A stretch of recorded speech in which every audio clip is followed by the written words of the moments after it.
Hello, everybody. What is up? Happy Friday. Welcome back to Tech Support Live. This is a weekly Friday show where we'll be taking all your questions. So if you got any questions whatsoever about your network, you're looking to upgrade, or really you just want to chat about, hey, whatever's going on, we'll be able to listen to you. So just to introduce myself, I'm Angelo. I'll be your host for today. I'm the Senior Interactive Media Specialist here at Netgear. So I manage the YouTube channel, the Night Hyper Gaming Twitch channel, and if you follow really anywhere across the social channels, there's probably a chance that I had my hand on that graphic or that caption at some point. So that's me. I'm gonna hand it off to Ben to introduce himself. Hi, everybody. This is Ben Acevedo. It's already been Nighthawk Pro Gaming Brand Experience Manager. I'm here to answer any questions that you might have.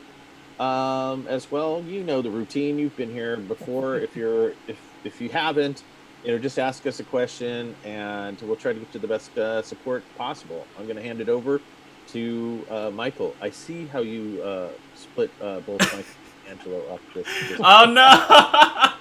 Yeah, I messed that one up this time. No Michelangelo for today. Sorry. Oh darn! Hey everyone, I'm Michael, Technical Marketing Manager at Netgear. I'm here every Friday to help you guys out on any technical questions you have, and to just chat up the line whenever we have dead air. All right, Darren, off to you. I'm Darren. I'm a technical support specialist at Netgear and community moderator. I'm here to help with any technical questions and help hopefully get you support. Cool. Awesome. So we do have a few questions coming in. Again, you have this for 2 hours. This is we start at 12 p.m. Pacific time to 2 p.m. So I'm just gonna go ahead and start shouting out. So first question we see coming in from Dave. Hello. He is using 3 EAX80s in AP mode. I have found the management of access control or block devices on the web config somewhat flawed. After speaking to support, they agreed but hinted that if I have a Nighthawk router such as the REX80, it would provide management of the Wi-Fi settings not only for itself, but also for the EAX 80s they have to access point mode. So, question is this correct, and is there any way to see the router GUI? I have a ticket being escalated using the EAX GUI on its own, and the Nighthawk app was not able to help. Okay.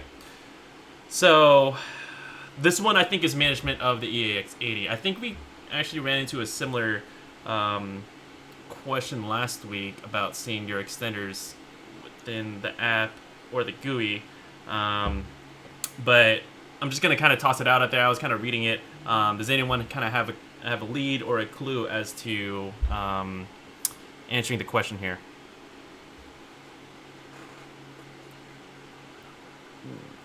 Yeah, I'm not sure, and also reading the question, I can't tell if he's saying that he actually want to see his router GUI or the EAX80 GUI, the extenders GUI, because he mentions router GUI in there, and you should always be able to get to the router's GUI by just putting the IP address of the router in, like 192.168.1.1, depending on what your network scheme is. As far as being able to manage the extenders through the router GUI, I do not believe you'd be able to do that, because the router is just going to manage itself. But you should be able to manage the EX80s by going to their IP address. But if they're in access point mode, I don't know if the Nighthawk app is going to be able to let you in. I'd have to actually try that to see. Darren or Ben, do you happen to know? No, I don't. I'm a little stumped on this one. I think I know what he's saying. I know back when we had the Genie desktop app, sometimes it would show the extenders in your network as an extender, but other times it wouldn't. You have to access them individually. I think he's wanting a more fluid UI to control all this at once, is what I think he's saying, which I know it's been a concern, and I've phrased it up before. We've been looking at that. So it could come in the future. We've kind of looked at that, if that's what he's saying. Okay. I see he added some additional info at the bottom where he says once a Wi-Fi device has been denied access, you can't see it again and can't re-enable it. Oh. And also another tidbit is that he is not using a Netgear router to hook up the EX80. So I'm wondering if that has anything to do with it as well. It might, especially if you're denying access to it. He's going to be denying that through the router, not through the EX80. Mm-hmm. And in that case, yeah, it would actually be whatever router he has, which is controlling that.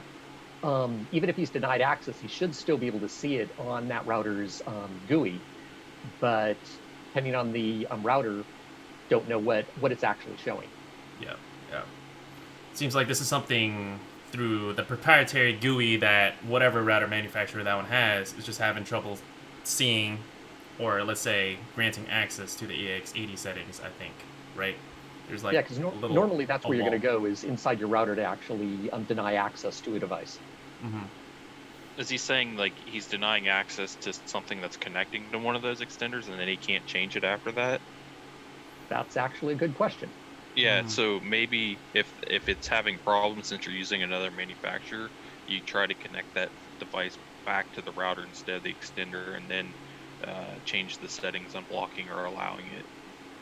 Mm-hmm. And then connecting it back up to the access point if you want to. Yeah. Yep.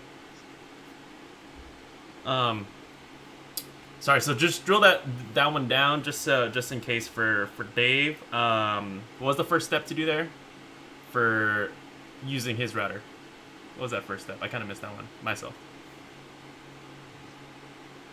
Yeah, I think what Darren was saying is that if he's blocking it through his own router, the non-Netgear router, mm-hmm. and then he can't re-enable it, and it won't see it anymore once he's unblocked it.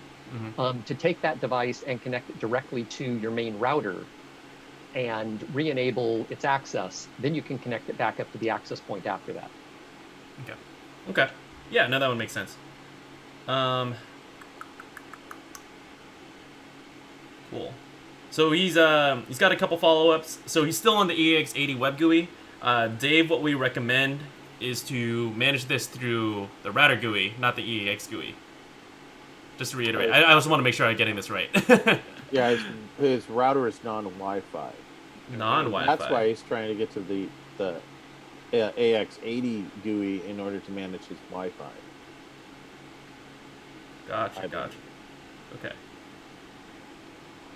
This is actually quite a complicated. Yeah, this one was a tough first one. Got us stumped on the first one, but I won't allow this. I think we could try to get this one figured out. He's using a Draytag 2960. I'm wondering where also this one is based.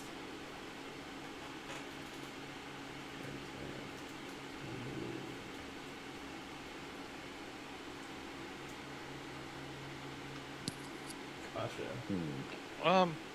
Yeah, I mean, with the RAX 80, you would be able to control those settings directly from the router then instead of using the extender to allow and deny that stuff. Mm-hmm. Yeah, that's what Yeah, my hunch is that's kind of my hunch as well. Kind of go in that direction. Yeah, I would think the main brain, as to getting this figured out, is to kind of mess with the settings within the router itself.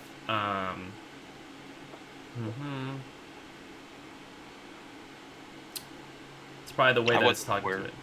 I wasn't aware that you could control that through an extender. I thought it was all the blocking, allowing was all done through a router. Yeah. Normally it should be, especially if the extender's just acting as an access point. Then you shouldn't really have any controls over anything in the extender. It's just passing information back and forth. Yeah. Yeah, that was my thought, is that the extenders, I wouldn't say that it's a dumb extender, but it's not doing the it's not meant to be doing all the routing. Yeah. And access control. The extender should just be extending. Yep. So I'm wondering if Dave, if he's able to go into the web GUI and manage those block devices through the router itself rather than the extender, that'd probably be the better choice here, rather than, and let just the extender just do its thing, extend, right? Yep. Yeah, that would be the case. Or get the RAX 80, and then he can control all of it through that. Yep. True. So I think in the end here, if you're trying to manage your grant or block access to any of your devices, you should do it through the router itself, not through through the extender, which is set as an access point. Yep. Dave, so that's our recommendation here. if you have any device management settings whatsoever on the Draytech that you're using, do it through there, not through the EX80. That's just kind of a general thing here. Manage it through the router, not the extender. Cool. But here, I encourage you to kind of fiddle around with the settings for now. We do have a couple more questions here that we want to make sure we don't fall too far behind. So give it a shot. See what you can do to take whatever settings you have set on the EX80 in terms of granting or blocking access, whatever. Just move that over to your Draytech. And if there's not any, I guess, like, if you don't have a device manager setting on your Draytech, then that's when we would encourage you, hey, the RX80 will be able to do all that for you. But give it a shot. Again, we don't want to tell you to buy something if you're able to do it on your existing equipment. Of course, we'd be happy to tell you all about the RX80, but let us know if that works for now. Cool. Nice. All right. First question. Let me scroll back up. And I want to shout out Ricky. Hello. How are you doing? And then Gabriel. Hello. How are you doing? And I just want to shout out Ricky again. 3 weeks now. R7960p. Working flawlessly. We're happy that it is working well for you. And again, you're welcome to add any questions here if you ever get anything in the near future. Vanessa Kitty, hello. I'm just going to be shouting at everyone. Glad that you were able to join the show and you just got home. So hope you're staying safe, dry. I think forgot last time you were on the show there was a storm going on. So hopefully you're doing all right. All right, Adrian, you're next. First time watching, so I don't know if this has been addressed, but there seems to be a known link aggregation issue for the CM1200. Is there any ETA in the fix? I'm gonna shout this one out. Darren, Michael, I'm not sure if you guys have seen anything for the CM1200 coming in terms of like anything specific for the link aggregation issue Adrian is mentioning. Yeah, I haven't seen or heard anything, but I did just do a quick search on the Netgear community boards, and there are a couple of threads talking about speed issue with Xfinity service, but no specific information other than some people mentioning that they were having that issues. Darren, have you heard anything about this? No, I would definitely have to check with the support if there's been issues logged for this link aggregation problem. Maybe if you could give us a little bit more info about what issue is with link aggregation, I can pass this on and see what's going on with it. Mm-hmm. Cool. Yeah, thanks, Darren and Michael. So yeah, Adrian let us. Oh, actually, here there is a follow-up down here. Specifically, when connected to the RX120, the speed slows down. Yeah, there's been some slowdowns. I have Xfinity, and like it just said just now that my connection is unstable, even though I've got over 400, as my speed, and even though this is the only thing that's on the internet at this moment, yeah, there's been some stutters and some jitters with Xfinity lately. I think they're just hitting maximum overload. Mm-hmm. Okay. So we're gonna go ahead and look into that for you, Adrian. I think there are some community threads around here, so we do have our community moderation team here online. So we're gonna go ahead and dig into that issue and see if we could find any ETA. But I think the first part is to see how widespread this issue is, and then we'll be able to give you more news. But please stay tuned. Again, I think we got about an hour 45 minutes left, and we'll update you pretty much as soon as we can. I know Christine's on the line. I don't know if she's seen anything, but we'll chat as a team as to exactly what's going on here. All right. So I'm just gonna go ahead and move on to Gonzalo. So his next question is, hey, I'm wondering if I could activate Bitdefender protection from the browser, the web GUI, not from the application. My hunch is it is application only. I'm not too sure if we have anything in the web GUI for Armor. Right. We don't have any plugins for a browser yet to be able to control it through that. So you do have to go through the application. Yeah. And yeah, especially as far as I know, the main benefits that you get out of Armor are essentially hard-coded into the Nighthawk app or the Orbi app itself. So if you want to see essentially your score, you want to pretty much benefit everything that Armor has to offer, that is through the app. We don't actually have anything for the web GUI, so apologies if that is of any inconvenience, but I do highly encourage you to check out the app. Once it's set up on your phone, all you got to do is just log in, and my phone logs me in like about a second, and then I'm able to access my settings right away. I have remote management turned on, so it's really easy. But if you need any help accessing the app, we'll be happy to help you out on the show. Cool. All right, this one is a gaming question. Actually, no, it's not. It's a gaming comment from Hitman. So Ben, I'll give you kudos for this one. Hey guys, thank you for getting me into the Dumas 3.0 for the extra 500. Really appreciate it. The new features are awesome. Can't wait for the build. Yeah, I'm hoping that the test is going well. But thanks for the feedback. Yep, we're continuing to add people to that test. I think Christine and I added a large chunk in the last day or so. So there should be some new testers. I know a lot of you guys have been waiting. I'm going to answer Rodney Rosado's question. We can't comment on that. Not until there's an official announcement, but I don't know where. Yeah, but stay tuned. I mean, that's all we're going to say. That's all we're going to say. Let's move on. All right. Well, actually, there is a follow-up from Hitman. So, was it Naduma or Netgear that opted for the 2.4 and 5 gigahertz speed switch automatically rather than mainly using the same username and password? That's one of the features that is a Nighthawk feature. You can turn that off. It's what was it? Smart Wi-Fi? Is that what that is? Smart Connect. Yeah. Smart Connect. You can turn off Smart Connect if you don't want to, and you can run those channels separately. It just makes it easier for devices. If I remember, I think PlayStation kind of tends to gravitate towards the 2.4. So Definitely. So you may want to split that Smart Connect just to force it onto the 5. Yeah. Especially when you get to consoles. I mean, yeah, the PS4 is notorious for its poor, iffy, limited.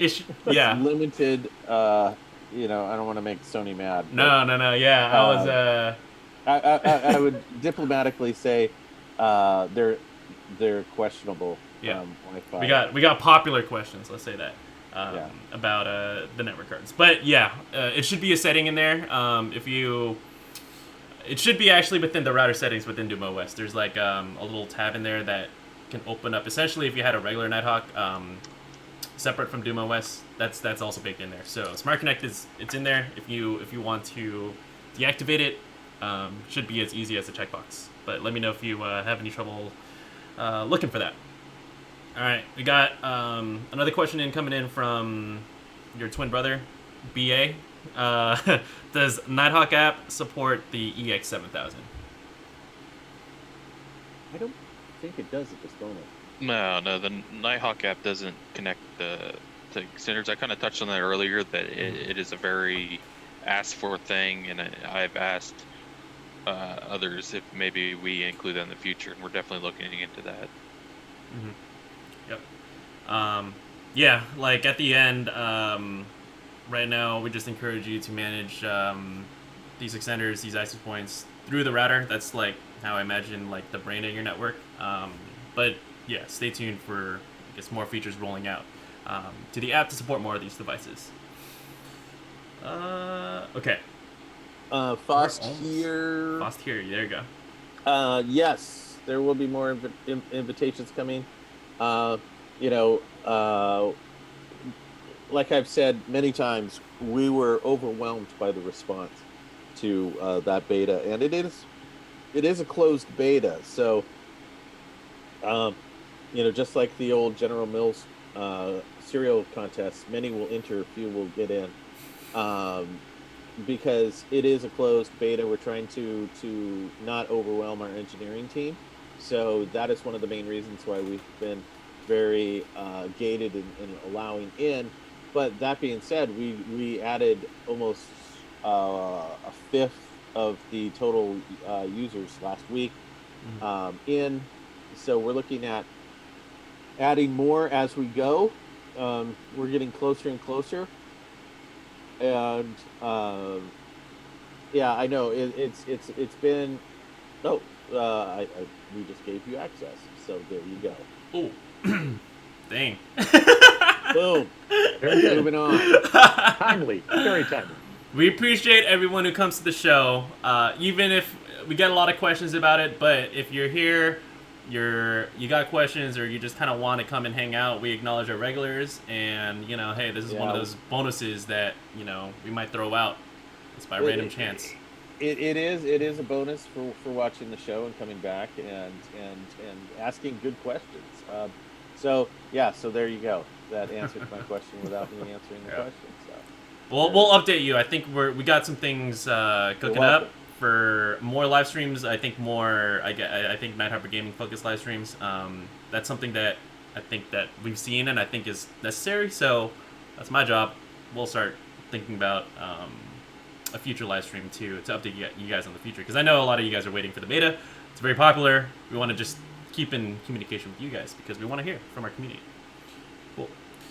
I did want to shout out Shady Joker. He's giving us a thumbs up, and I'm gonna go echo that statement. Please, if especially if you're just tuning in, we want to get the show into as many eyes as possible, including our subscribers. Only I see the stats. Only like 10 or somewhere between 5 to 10% of our subscribers get the notification whenever these events go out. But if you give us a like, it's gonna help YouTube's algorithm say, hey, people like the show. We're gonna get more people coming in. That hopefully this is of something of value. So as long as you guys are here in the chat, helping us, I guess, fill up our time here, and you guys find it helpful, we're gonna continue doing that. So please send that like. We appreciate that. And just a follow-up question from Shady Joker. He's asking, on the app, is there a way to adjust the strength of a device's megabits per second? Not well for the Doom OS, not through the Nighthawk app. You'll have to go into router login in order to make any adjustments. Just to kind of how do I say this? Describe the feature, how it works in Doom OS. It's great in the way that you could set the specific bandwidth. It's a very easy to use drag and drop, I guess, like kind of slider. In terms of the way that you could configure the bandwidth that gets into all the devices. But that is the big main benefit of Doom OS. And actually, Shady Joker, I think you do have a Doom OS router. Yeah, so you should be able to do that. That is that through QoS, or is that through which feature is that one? That would be through you go to the QoS tab, and you'll go through the flower. Yeah. So remember, that one is through routerlogin.net. We currently don't have that. We don't have an app version of Doom OS. Something that people have asked for, but not currently. No. Cool. Thank you, Kev. I see Alter Ego Knights 01 here. Great show. My thumbs are up. Thank you. We appreciate that thumbs up. Thank you. Great. Marcial, I remember your name. Thank you as well. We appreciate the support. Are there any security cameras in the works from Netgear in the near future? Who wants to answer this one? Been there, done that, sold the company. It's called Arlo. Yep, you're a couple years behind, Marcial. Yeah, I remember the Arlo days. I mean, I think we have a very, how do you say this, tight history with them. So check out Arlo. Yep. Arlo was a part of Netgear. They've essentially grown so big that we decided to become independent. So they've grown into their own company, doing really well.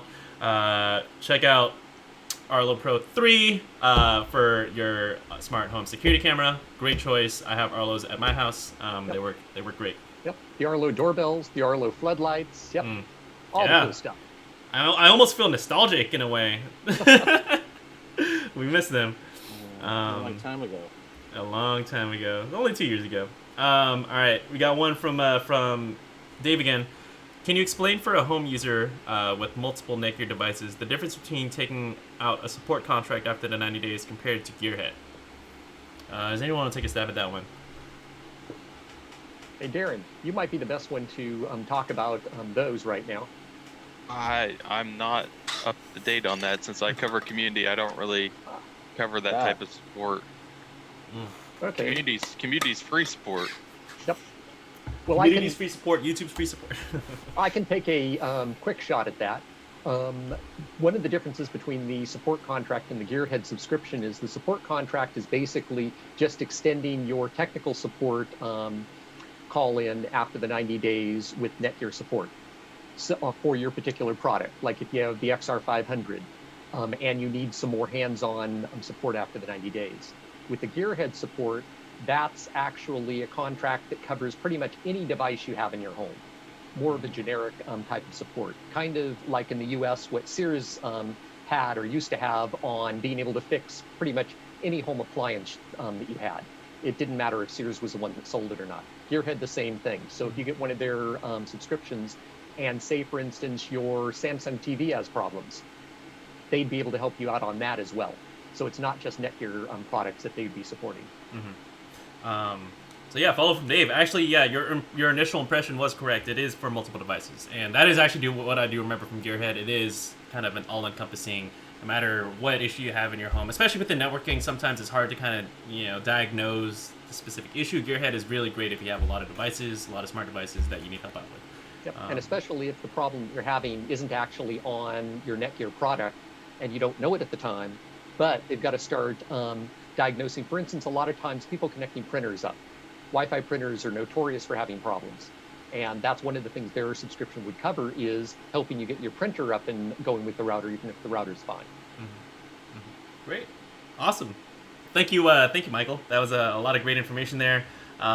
Dave, let us know if that helped answer your question. And also, we do have Christine behind the scenes.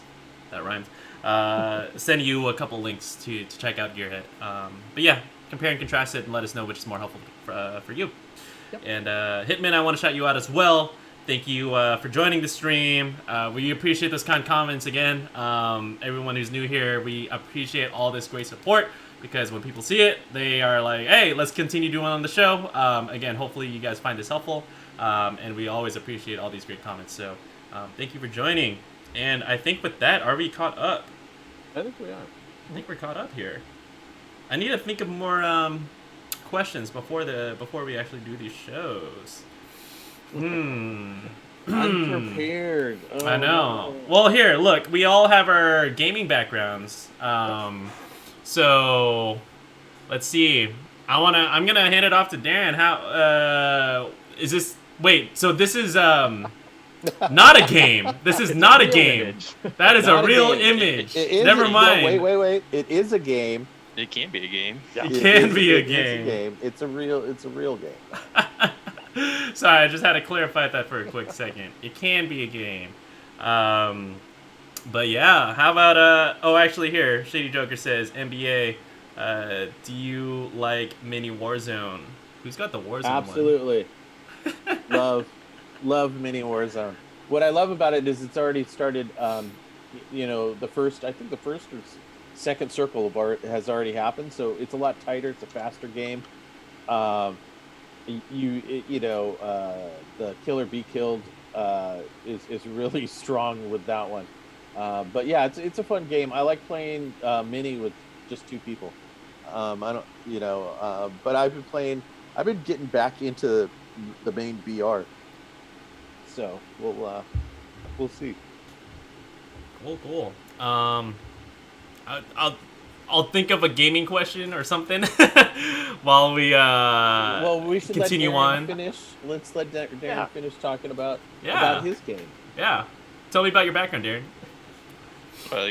Augusta Golf Course. I just love golfing. That's what I do outside of gaming is I golf. Oh, that's really cool. And then that's not. Oh, sorry. Do Go ahead. golf and gaming. Yeah. Not often. I don't play too many golf games. Oh man. Here we did get a couple questions that did come in. I want to address Dave's really quick here. So he says a standalone EX80 does not seem to have a guest mode. If I pair it with an RX80 instead, will that be addressed? My initial question And or the answer answer is no. okay. And Actually, the reason why is to get guest mode, you actually need the tri-band routers, and the RAX80 is only a dual band. Gotcha. All right, great. Well, actually, that was good because I didn't want to give the wrong answer. I believe the closest tri-band router that would help him out with his EX80s, would that be the RX200? I think so. So this one is a tri-band. Yeah. Yeah, and but it wouldn't allow the EAX80 to extend the guest mode because that's only a dual band product as well. So it would handle the 2.4 and 5 gigahertz, but not the guest additional 5 gigahertz band. Mm-hmm. So could you shut down the 2.4 and have it run just? I've never actually tried that to see, but I don't think so. I think because of the way that it handles the guest Wi-Fi, it probably the extender's not going to pick it up. But it's something you could try. Mm-hmm. Cool. So if Dave is considering an RX80 and he wants to be able to manage the extenders through, I guess, one management or one place, which would be the app or the GUI, and also have guest Wi-Fi, the best bet is an RX200 rather than an RX80. Okay. Yep, and then his guest Wi-Fi would be coming directly off of the router. Ben's idea, though, if he didn't need the other 5 gigahertz and he just wanted a 2.4 and the guest Wi-Fi, he could try turning off the first 5 gigahertz band and then see if the mesh extender connects up to the guest Wi-Fi and extends that. But most of the time, you really are wanting 3 bands. You want the 2.4 and 5 for yourself, and then you want the other 5 as a guest network. Mm-hmm. That's great. Yeah, highly encourage that. And honestly, let us know, Dave, if that is something you would be willing to consider. I personally use an RX200 to run these streams. Hopefully, you guys are seeing good enough quality. I'm assuming it is, because this time I have a different setup. I am running off a desktop instead of a laptop, so if you hear any audio things, before I had some audio crackling and some jitters, hopefully that is resolved by now. But you can see here we are streaming from pretty much across the state, in California here, and I'm running everything wirelessly. I got about like 400 megabits up on my router, so hopefully you guys are enjoying this new and improved version of Tech Support Live in a way. But cool. Yeah, here, Dave, actually, what I could do here is show it to you. This is the RX200, and what I could also do here is we're going to have Christine, if you are in the sky hearing us, if you're able to drop out or drop a link to this page for the RX200, that'd be great, just so we could get Dave on board here. Cool. And this will be the true test to see how well your stream is doing. Because normally when you try loading in something else, that's when you start getting a little chunky. I know. Was it smooth? Was it smooth this time? It was smooth. Dang. I need to get away from the laptop then. All right. I think it was a little bit better. All right. We're learning. We're learning as we go. This is again, everything here is live. So you're seeing us on this journey, and thank you for joining us on this journey. Hey, I wanted to. I think this is a fun question that came in from Adrian. Speaking of gaming, are you guys excited about the Series X and or the PS5? If so, what features excite you the most? I'm gonna have fun with this one. Oh, that's a loaded question. You know where my loyalties lie. I'm excited about the Series X, and also going into the advantages the XR500 will have for the Series X. Just the same things that you have advantages on the Xbox X right now. But Series X is going to take advantage more of IPv6. So, make sure that you have that setting. Things that I'm excited about with the Series X, games that I've bought now, including, I think, Skater XL, means that when I get my Series X, I don't have to buy it again. It's just going to naturally upgrade. So there's a lot of backwards compatibility. If you are a Game Pass Ultimate, you're going to see a lot of advantages there. I believe that the Series X is a Wi-Fi 6 device. I'm not quite 100% sure, but it's a rumor that I heard. And if that's the case, that's going to be really great for future proofing. It's got like incredible graphics capability. Things on the PlayStation side, yeah, it looks good. They've got a few exclusives that might entice me to come over, but I managed to hold off on the PlayStation 4, even though Spider-Man was an exclusive for them. So I managed to not jump, but yeah, there's just not enough over on the PlayStation side as far as I'm already part of the Xbox ecosystem, so all of the backwards compatibility stuff really just makes me want to just stay at Xbox this next cycle again. I'm almost the opposite. Dang, man. I've survived the last generation without an Xbox until I got the one that from the game room. I have survived this long, but in any case, the Xbox is great. But I have a PC which is running the stream, and all the exclusives that are coming out on Xbox are also coming out on PC. So why don't I just keep my PC? Why do I gotta buy the Xbox? Yeah, there is that advantage of the Game Pass Ultimate. So things that you have on what they're building towards is, let's say that you got some progress on a game on your console, and you wanted to move to your PC, you could actually take that progress with you over to the PC. So they're trying to make it indistinguishable between where you're gaming, that you can game wherever you want. Yeah. And that's a cool thing, and that's something that their infrastructure has that PlayStation doesn't. Yeah. But yeah, I feel you. I think we will get there. I think Microsoft is probably trying very hard into getting that future of, I don't know, hopefully everything is just going to be cloud-based. I honestly think that's where they're trying to take it. The Xbox PC ecosystem kind of blending in together. Blending together.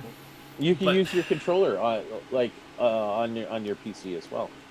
So because I think the new controllers are all Bluetooth. So if you have Bluetooth, you can utilize through that.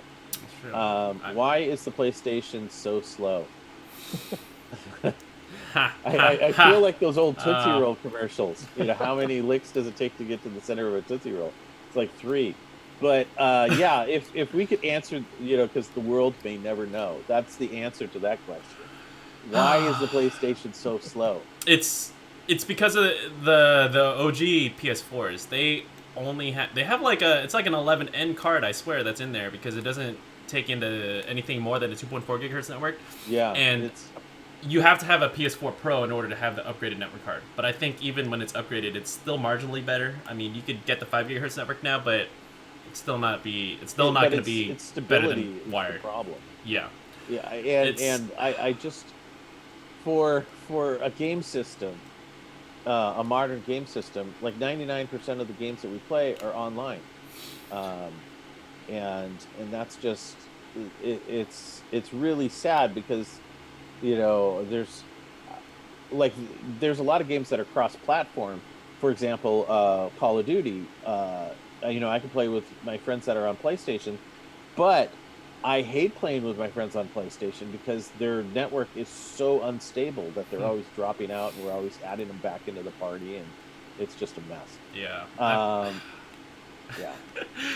I think regardless though, the next generation, I'm pretty confident they will come out with Wi-Fi 6 chips in each one of these consoles. The new laptop that I used to be running these streams off of has a Wi-Fi 6 card. It's a dramatic improvement, really. Like, my phone is Wi-Fi 6 now, so I would be very surprised if the next generation didn't support the new standard, just because, hey, I mean, yeah, like you said, Ben, a large chunk. I don't know if you would say majority, but like the gaming that you do on an Xbox or PlayStation is online based. Except for, Final Fantasy. But yeah. I'm a offline kind of guy. I play single player games. That's why if you watch me on Twitch, I will be playing SnowRunner. Maybe I'll sneak in Skater XL if I get the mods working well, but I don't want to steal your thunder. That is no. a shout out. And I have to say, SnowRunner is multiplayer. I've been thinking about picking it up. Yeah. The price has dropped. Oh, it's so good. You gotta. I might guest spot. if you stream it, you'll know my struggle. Yeah, well, you can have 2 trucks now pull things out. Yeah, and instead of me trying to follow with myself 2 trucks whenever I do get stuck, that's usually what happens here. All right, here. So, I did want to address Shady Joker. Also, he did have another Question. I don't know if we answered this one. What kind of advantages will the extra 500 have for the Xbox Series X? I don't know if we touched on that one. I think it's going to have the same advantages as the current series. You're still going to get all the advantages of QoS and geofencing and being able to benchmark all your connections and really kind of test and make adjustments. I think it'll be just fine. There's a lot of forward thinking in the OS. I would love for us to get out of beta and get this out to you guys, because it will make a difference come this fall. So just stay with us. We are working our way through it. Yeah, I think there's a lot of cool things that are coming out. That you got the new next generation consoles coming out. You got the Doom OS. You got a lot of really cool things coming out in the gaming space. So I want to keep on riding that excitement. I think we're all gamers here on the show, so I love being able to answer these questions. So yeah, keep hitting us up with these. I'm personally looking forward to the next generation, and to answer the question, I'm a PS5 kind of guy. I think the exclusives in there, like especially Gran Turismo, that's what I'm really looking forward to. It's a very beefy console. It's gonna be huge. I don't know where I'm gonna put it. I don't know even when I'm gonna get it. I'm probably gonna wait a few months after launch. I'll probably get digital. Are you gonna confuse it with an Orbi? Because it does look like an Orbi. It looks very similar, right? Oh man, I should pull up the. I don't know if we ever posted that one. It was the Orbi and the PS5 together. I think we did. A lot of people were saying that Sony was copying our homework. So. Look at this. Actually, I want to show this off really quick because I can. Because I can do it without it getting all chunky. But look at this. I think this was from PC Gamer. Look at that. 1, 2. 1, 2. I feel like my optometrist. Which one looks better? Which one looks better? Yeah. But hey, we didn't say it, they did. Alright. Just to kind of get us back here. Oh, okay, Shady Joker, yeah. I did want to address this one. I think this is a fun question because I think we have a couple cool options here, but do we make portable modems and routers? I see that Christine, she sent over the LBR20 for Orbi. That is a great... it's a router that actually runs off a SIM card, which is pretty great if, let's say you live somewhere a little bit more rural, or you want to have kind of like a backup solution to your internet. If you kind of have poor connection speeds, you'll be able to plug in a SIM card, and you'll be able to essentially your router will be able to figure out, hey, what's the faster, better internet here, and then you can hand off pretty seamlessly. I would also shout out the M1. Yes, the M1, right? Yeah, and that one, if you're looking for something that's portable, so you can basically toss it in your backpack, carry it around with you, battery powered, but can be plugged into AC, and also has an Ethernet jack on it, then the MR1100 is a good choice. I carry one of those whenever I'm traveling, and I've actually run some trade show events that we've had, our entire booth off of a MR1100. So they're good mobile hotspots with the ability to plug in an Ethernet cable as well. Yep. And I will completely echo that statement, because we've done a few events, especially the gaming events, and they have saved our lives, because sometimes those conventions do not have good, reliable Wi-Fi, so you got to bring one of these in order to run an entire event. In fact, here it is right there, the MR1100. Boom. Right on time. There you go. Yep. That is awesome. It is truly great, honestly, and that's speaking from personal experience, not from someone that just read the website. Yep. All right, cool. Yeah, let us know if that helped. Here, I'm going to go back up. I see that we filled in a little bit of the questions here. We got one from Angel. This is for an R7000. My Netgear Nighthawk R7000 2.4 GHz SSID has stopped working. From the Nighthawk app, it displays both 2.4 GHz as on, but the device lights are on, but the printer 2.4 GHz only stopped working. Also tried computer/laptop/phone to search for both guest 2.4 and the main 2.4. Nothing's displaying. Does that mean it stopped working? Both 5 gigahertz guest/main are working fine. Yeah, Yeah. with the testing that Angel did, it does sound like the 2.4 is no longer being broadcast. And when he goes and looks at the app, that's really just telling you whether or not that the 2.4 module is turned on, if it's actually running. But it doesn't really tell you whether the broadcasting is happening from the antennas anymore. Obviously, the first thing to do is try rebooting your router, see if it comes back up. If it doesn't, then you might need to do a factory reset on it, or you could try downloading the latest firmware and then reflashing in case the firmware has got corrupted. There's also the possibility it's actually a hardware failure in the 2.4 chip, but it's best to look for the software solutions first before you start thinking that maybe the hardware has problems. Yeah, you may also need to log into the web GUI and go to the advanced wireless settings for the 2.4. There's a checkbox that could disable the visibility of the network being shown. Make sure that isn't happening. Yep. Definitely verify that. I know that's where I usually go to disable Wi-Fi coming in.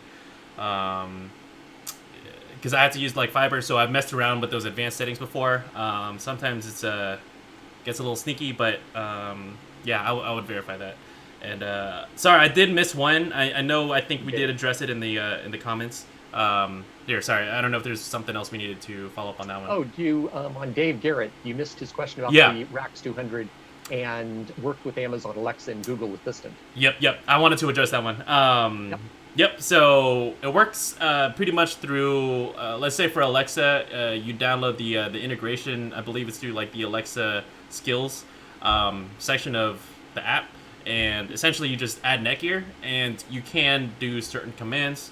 I don't want to trigger my Echo device, but if I say a word, turn on guest Wi-Fi, turn off guest Wi-Fi, how fast is my internet, it'll have specific commands that you could essentially ask to do these functions. So if you want to turn on guest Wi-Fi, do a speed test. Forgot if there's another one here. There's actually about 6 things that it can do. And if you go to your Amazon account and you search on Netgear Alexa skill, that'll take you to the Netgear skill, and you activate that actually inside Amazon. And what you do is you link your router to your Amazon account, so that then Amazon, we won't say her name, can then control certain things on your router. It's enabling guest network, enabling or disabling, asking what your Wi-Fi settings are, what your internet speed is, what your internet usage is. So those are the main ones there. It lists off all of the commands that you can use with it. It's not a full set of Alexa commands, I said that word, that you normally get with those devices. It's ones specifically tailored for the bare bones basic controls you'd want on your Nighthawk router.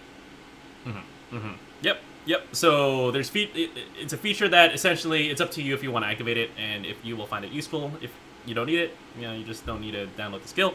But yeah, Dave, let us know if that was helpful. I know I want to shout out Adrian for also helping us out in the chat. So thank you, Adrian. You also hit the nail on the head in terms of the features here. Cool. All right, so I want to make sure I did not miss anything else. But we got Dave, we got Shady Joker, we got Angel, and Shady Joker. Will the Duma OS be available for the new systems? And I'm assuming this is the next gen consoles. My answer is yes. It's gonna work just the same as any other gaming console. Yep. Cool. All right, we got one from Alvin saying, why would some quote unquote not that old devices won't be able to show, why would some not that old devices not be able to show SSID names, but when AX mode is off, those not so old devices can view SSID names? This is for the REX devices, specifically the REX 45. All right, let me try to decode this one, and I'm gonna read it off to myself. Let me know, guys, if you have any leads on this. Not that old devices be able to view it.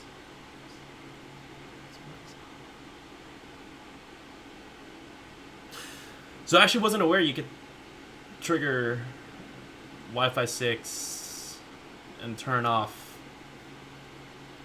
AX mode. Yeah, you can actually turn off the AX mode. Oh wow, I actually did not know that. Okay. Yeah. And there's not any particular reason why the old devices wouldn't be able to see the SSID, because they should be able to. But I do know that I have seen some instances where people have mentioned that some of their older devices don't see it. And I think it's probably just the communication between the router when it has AX on. It's adding probably some additional stuff to the communication streams that is causing problems with the devices actually recognizing that as a valid SSID to be able to connect to. So it doesn't even show it up. That shouldn't happen. But that would explain the reason why when you turn off AX mode, so it's basically dropping back to the older mode, that they suddenly can see the SSIDs. Okay, so I guess maybe like a remedy for now is, unless you have a good reason, but just to if you don't have any AX devices, there's no reason to have the AX mode on, because you're not going to really get any benefits from that, because all of your older devices are going to connect in with the older protocol, not the AX protocol. Yeah, that is a very actually interesting, I guess, kind of situation here. So, because I'm imagining that you have these newer devices that are not able to see the SSID, so you're not able to actually connect. Yes. That is not good. Yeah, and I actually saw that on some AC devices when AC was first coming out, is that especially on, and I'm not, hammering them, but especially on Apple devices, they had problems actually seeing the SSIDs off of the AC devices when they were first coming out. Oh, wow. And it was actually on the Apple side that was causing the problem. It wasn't on the router side putting out the AC signal. And it was only on certain Apple devices. In fact, sometimes it was the newer devices that had more problems than the older ones. I was testing with the 4s, the 5s, the 6s, and the 6s actually were giving me problems while the 4s and the 5s had no problem. So it has a lot to do with how the client device is handling things. But this isn't an unknown, because I did see it with AC in the past. Okay. So, yeah, Alvin, if you don't have a lot of Wi-Fi 6 compatible devices, yeah, I would echo that sentiment. If it's more helpful to you to have AX mode off before, let's say, I don't know, you start upgrading your laptop, your phone, like I did, I would personally need Wi-Fi 6 for myself, but I haven't had any issues. But we're probably going to see some updates along the way on both the client side and perhaps even on our side for them to be able to talk to each other a little bit more efficiently. But if turning it off is more helpful to you, then, hey, again, if it's not broken in any way, I'm not going to tell you otherwise to fix it.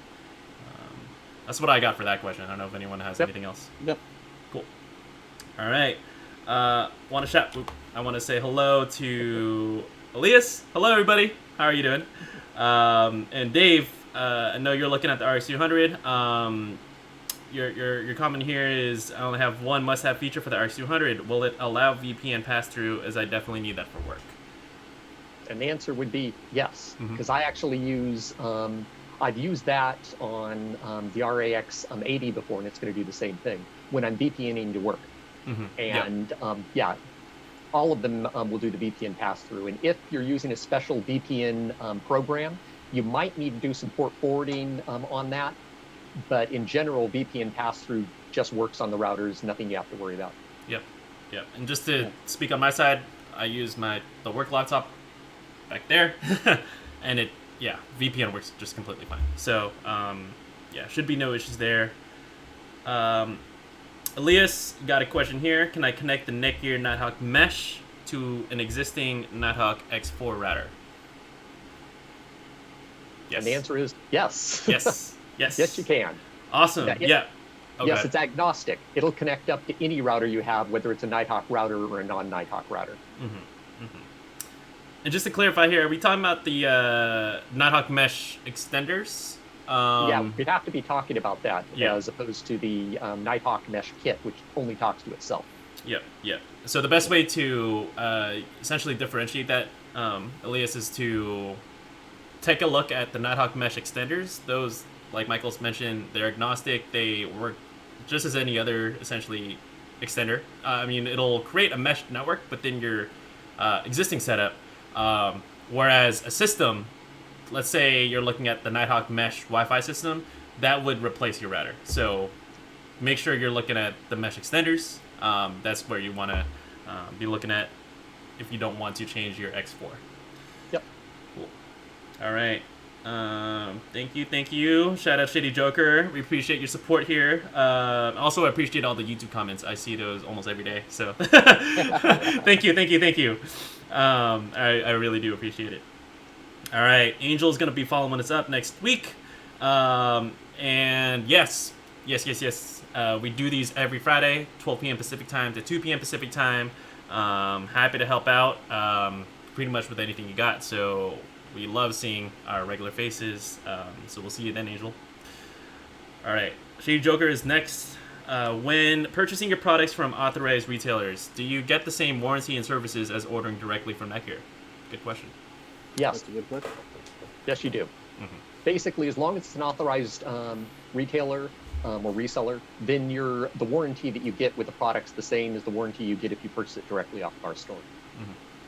Cool.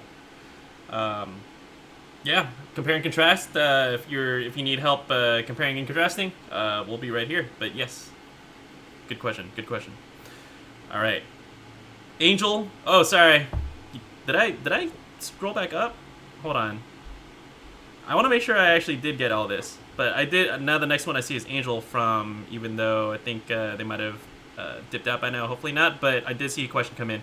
Will the Orbi 4G LTE Advanced Tri-Band, so the LBR20, is that available for the business side? That's also a good question. At this point, I don't know. I know as far as Orbi goes, those normally aren't on the business side. That's a consumer product. Mm-hmm. So we don't have any information as to what new products are going to be coming out on the business side at this point. Mm-hmm. Yeah, so just from my knowledge, the LBR20, that is going to be it's going to start off as a consumer product. It is going to be sold on Amazon. I can't imagine that if there is a business use for it, that we would be opposed to listening to your case. I don't know why Amazon's on me. But, I mean, hey, if we got more details, I'm personally, I think, hopefully maybe we could pass on a word to our business team. But yeah. As far as I know, the LBR20 is going to be pretty much marketed as a consumer product available on consumer retailers. So let us know if that helped, though. But I'd love to hear what you're working on. Okay. Oh, Corey. Haha. Here, Ben. When is Dumas 3.0 coming out? Oh, once again, as soon as it's ready. So we are still testing.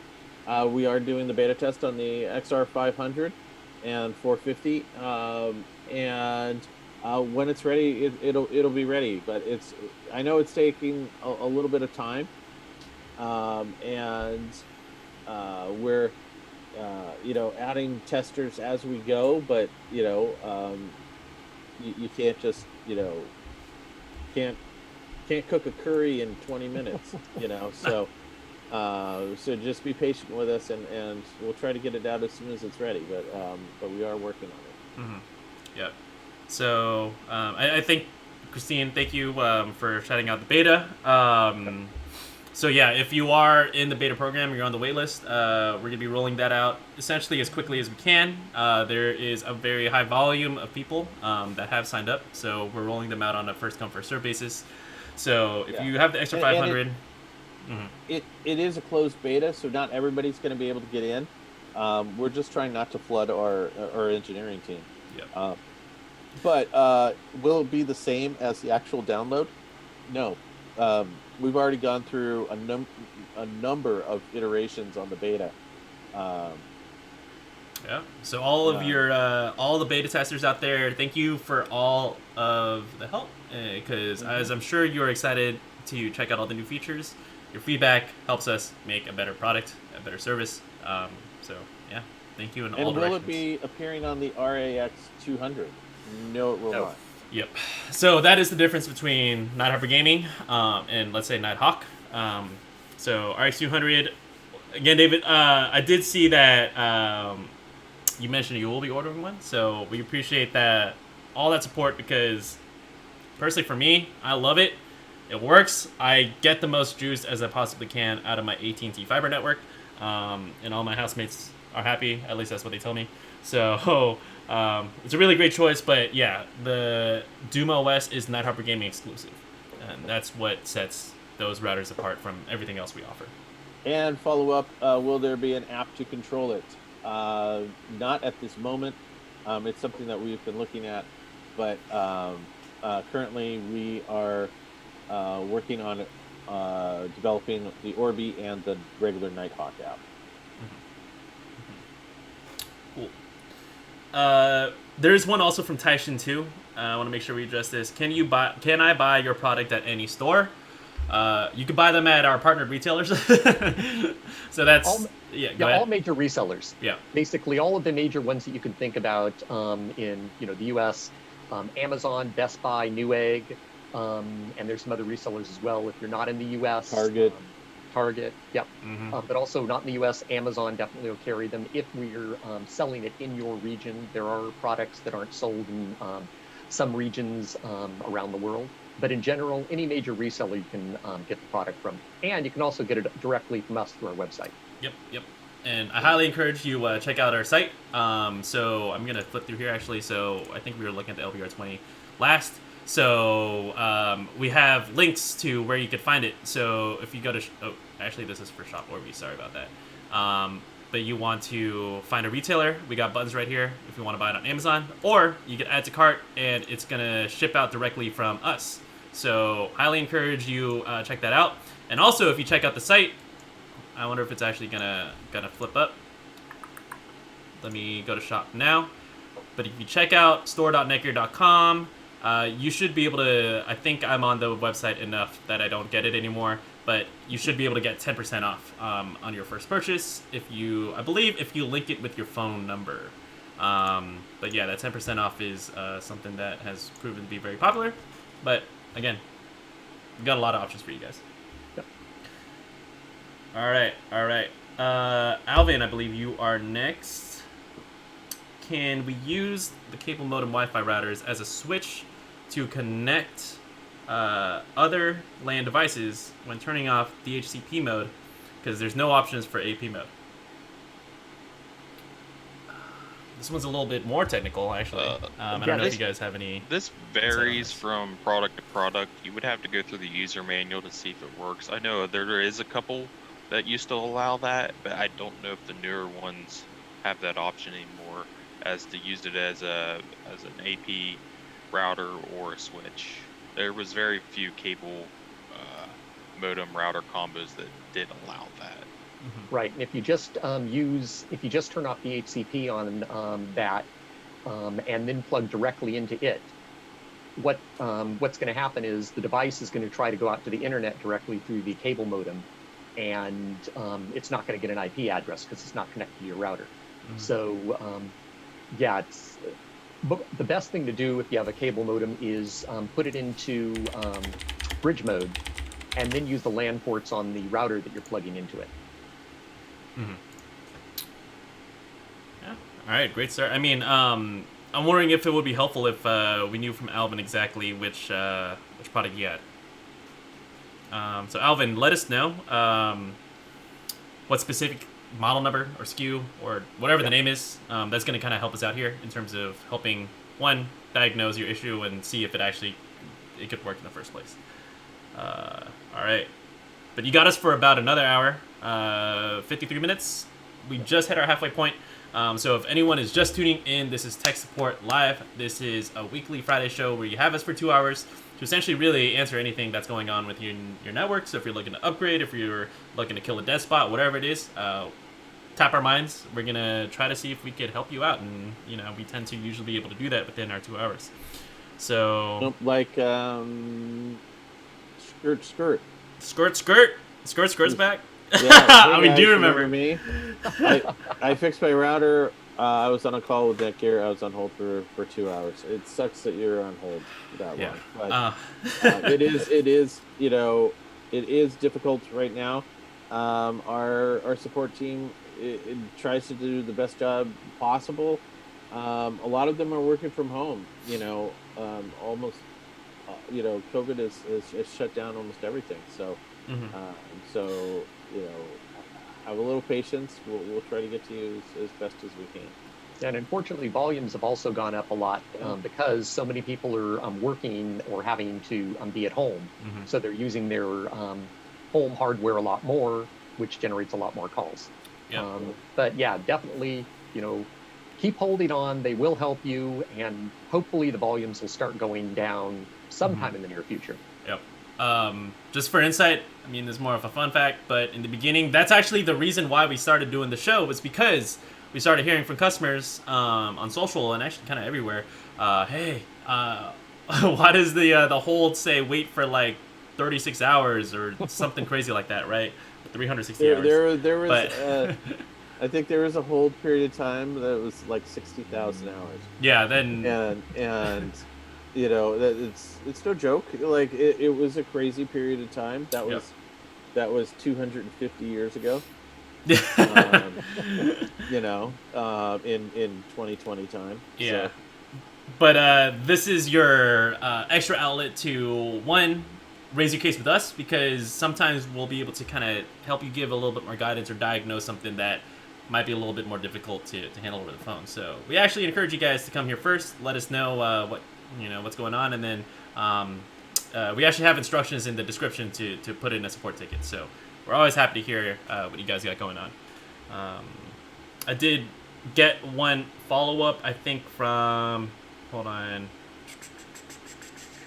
It was Alvin. Alvin, he has the C7100. This one was for the cable modem DHCP thing. No, it can't be used as an AP or a switch. It either has to be used as a modem router or just a modem. Mm-hmm. It doesn't have the functionality like router to become an access point. Mm-hmm. Okay. But cool. Thank you, Darren, for being able to dig into that. Alvin, if there's anything else we could help out on your C7100, please drop it in below. But here, I did see one coming in from Angel too. This is a follow-up for using the LBR20 in a business environment. I would like to offer it for a church campus upgrade due to the fact that their ISP signal drops about 10 to 20 year, maybe 20 times a year due to old copper cabling, so I feel like the backup of LTE would be a good option. I would agree with you. The ISP is not cooperating much to improve the cabling at the moment. So actually I had an idea. I was wondering, it's still a little bit early on because we did just actually announce the LBR20, was it this week, I think. Is it possible to add on Orbi Pro satellites to the LBR20 as a system? You could do that, yeah. Because the LBR20 has LAN ports, so you could plug an Orbi into that and use the Orbi as your main Wi-Fi network, and the LBR20 would be the equivalent of your modem connecting out to the internet. Yeah, I was just kind of thinking here, if you got the LBR20, but then use Orbi Pro as a satellite, can you benefit from the Orbi Pro benefits, which is you could split up the SSIDs. You got a little bit more robust management with insights. You've also got a larger coverage area. Yep. Yeah. Signal strength is a little bit bigger, isn't it? Yeah. Yep. So, Angel, we showed you. Oops, where did it go? I'm clicking around here too much. But here, let's say the LBR20. So I would actually take a look and encourage. I think this is just the router, so it is the standalone router, and it comes with. This is a SIM card that goes into the bag right here, and then if you add on a satellite, this is actually more for the business kind of environment. So you could hook up these Orbi Pro satellites to the LBR20, get that LTE failsafe, and you get that expanded range with Orbi Pro. So, yeah, I would encourage you to go ahead and take a look at that. All assuming that he has good cellular coverage where he's at. If you have poor cellular coverage where the church campus is, then it's not going to help. Yep, completely agree. So go ahead and check that out. I would say maybe the next time you're, figuring out your options and you're on site, do a speed test. I just use speedtest.net, and then it's it's usually easy enough to just download the app, test what that LTE speed is like, and then you'll be able to kind of compare, hey, what are the internet speeds you're currently getting, and then hopefully maybe after that, hopefully if your LTE speeds are good enough, this is a good option for you. Cool. All right. So I think, hold on. We got Skirt. We got Shady Joker. Oh, shout out Shady Joker. Again, I always appreciate these kinds of comments. Like, again, this is what we want to see. Because I think, well, one, for us as a team, we want to help out as many people as possible, and it just gives us those fuzzy feelings when we get those kinds of comments. I think we're going to go back to Dave here. You were talking about getting the RX 200. I think you're based in the UK, so Curry's PC World. I believe that's a retailer here. But I see a follow-up here. I can't see anything from my EX80s if they're trying to handling over devices from AP to AP if I'm roaming. I know they do band steering. I'm curious to see if that's you're just giving us a little bit more insight. I believe that if you do hook up the EX80s to the RX 200, should solve most of your issues here. I don't know if anyone's able to reinterpret that question. Can't see anything from my EX80s if they're trying to have a over device to the AP. I'm roaming. Yeah, I'm not quite sure. I think it sounds like he's just saying that he can't see the handoff from one to the other, but it should be able to hand off between your EX80s. As part, not only the band steering is when you connect to the EX80, and it decides whether you're going to go on the 2.4 or 5 gigahertz. Mm-hmm. Then when you're roaming, that's a different handoff that happens through the intelligence of the extenders and the router being able to talk to each other and say, okay, you've gotten closer to this other extender, let's hand you off to that one instead. Mm-hmm. And yes, you should be able to do that with the EX80s you have. I'm not sure if in the interface it'll actually show you being handed off from one to the other, but that is part of the design of the EX80s. Mm-hmm. Mm-hmm. Exactly, yeah. You should be able to seamlessly roam throughout your house without any interruption whatsoever on your client device. So, and you wouldn't see that handoff because that's taking place behind the scenes. Yep. So the idea is that, it feels that you are seamlessly connected. Mm-hmm. So, you wouldn't see that in the app. Mm-hmm. Exactly, yep. So appreciate your comments here. Again, if you want, let's say, more fleshed out management configuration, we do agree, and we do think that having a Netgear router is going to complete your setup. Sometimes when you got a bunch of different manufacturers in one setup, it gets harder to talk to each other because these devices are made different manufacturers, obviously. So, it's a little bit more seamless if you stay within the Netgear family. So, check it out. And thanks, Dave. Thanks for sticking with us on this answer. I know it's been a little bit of a complicated answer, but that's what we're here for.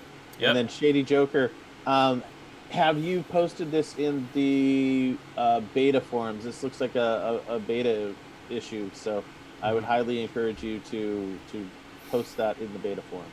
Yeah. If he's using the beta, definitely. He's using the beta. There's going to be some funky stuff happening with all betas. So the more that you even weird edge cases, the more that you report it in the forum, the better that you're going to help your fellow XR 500 users and also 700, 300 users down the road. Mm-hmm. So yes, please, I encourage you to post that into the forums. Yeah, yep. And if you weren't using the beta, then what I would recommend is reflashing your firmware, because what that error means is it's trying to open up a container variable file, basically a file that contains information about variables in the program in the router, and it either can't find it or the file's corrupted, which means that there's something wrong with your firmware. Mm-hmm. In the case of betas, they're still working on it, working out the bugs, and it could be a pointer that just pointed to the wrong location. Mm-hmm. Yep.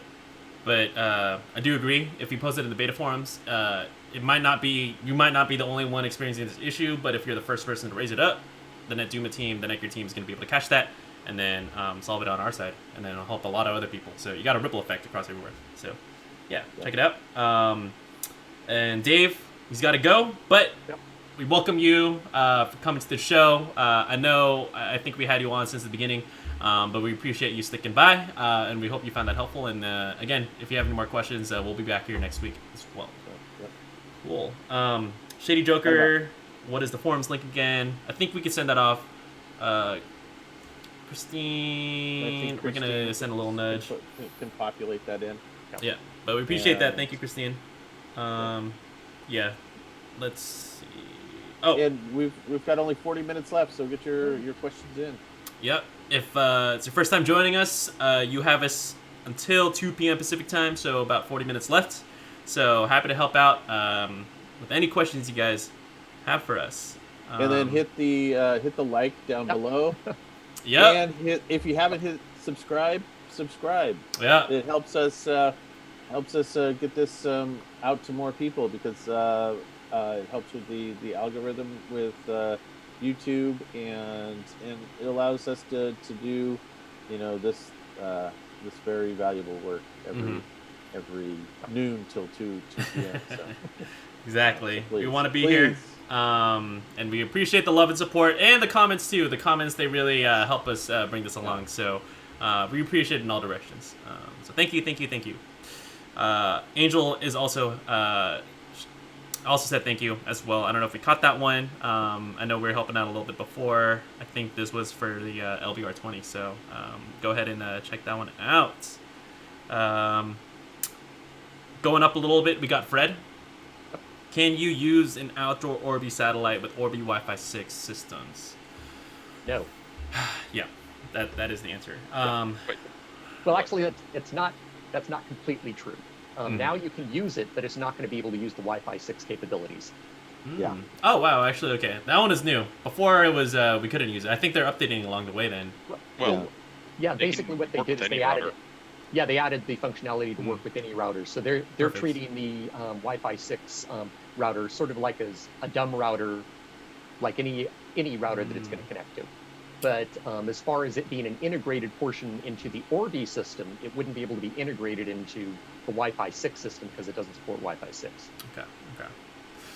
So just to drill that down again, you can use it to connect your client devices, but it won't support the Wi-Fi 6 portion of that. Okay.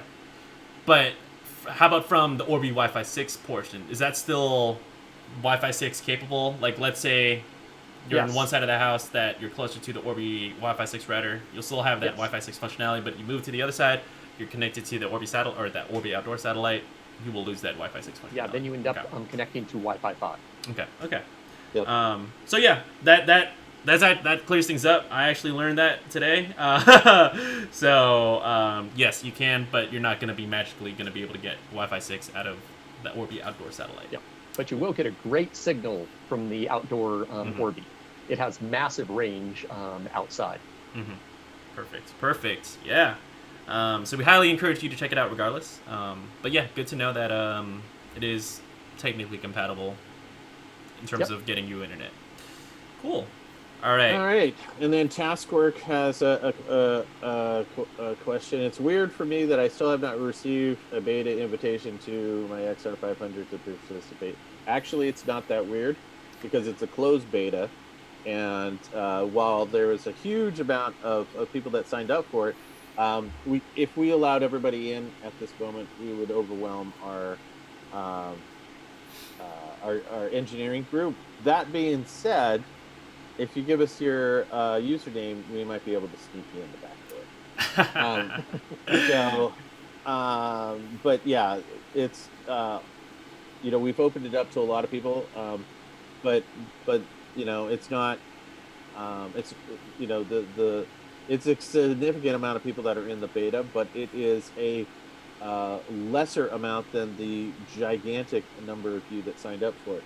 So, it's just we're managing it as best as we can. I know you guys are chomping at the bit, and we'd love to get it out to you, but I also don't want my engineers to go crazy. Yep. So it's a delicate balance. So, but we might be able to get you in, and it looks like Christine is working on that. I know that some people are having difficulties accessing the beta once we've kind of okayed them, I don't know. I saw a couple on social media that we also added, um, but we're really we're really trying.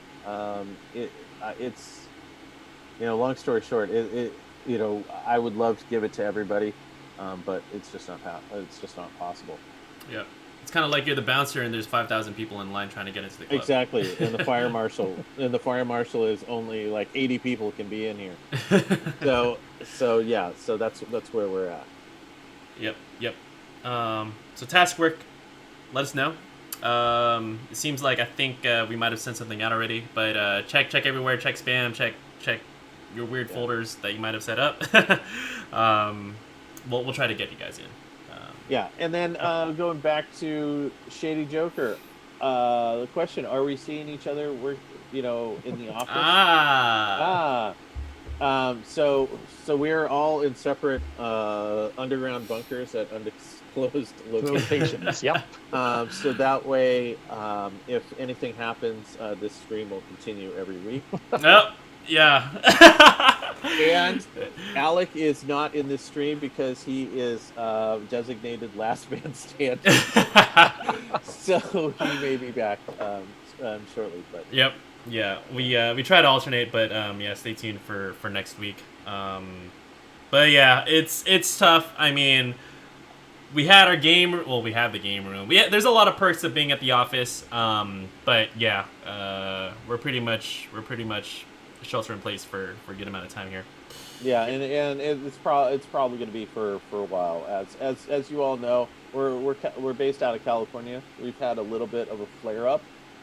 I would encourage people to stay away from each other. Yep.